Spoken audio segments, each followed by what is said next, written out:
So ayun mga partner, for today's video, ayan, kung nakikita nyo, meron tayo ditong nakalagay sa ating ilong at pangtanggal daw to ng blackheads at whiteheads. Ayan, so tinry namin kasi nakita namin sa TikTok.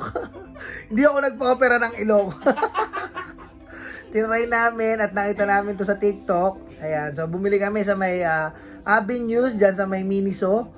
150 pills, 10 pieces na po siya. Ayan. So akala nyo nagparitoke na ako ng ilong. Hindi pa. Ayan. So ayan oh, sobrang effective niya no. O natanggal niya nga. Halagang 150 pills lang. So far malinis naman ang ating ilong dahil kalilinis lang natin. Pero at least nakatanggal pa rin siya oh. Grabe. Sulit na sulit. Siyempre, pakishare na lang din ang video na ito para malaman ng ating mga kababayan. Thank you for watching.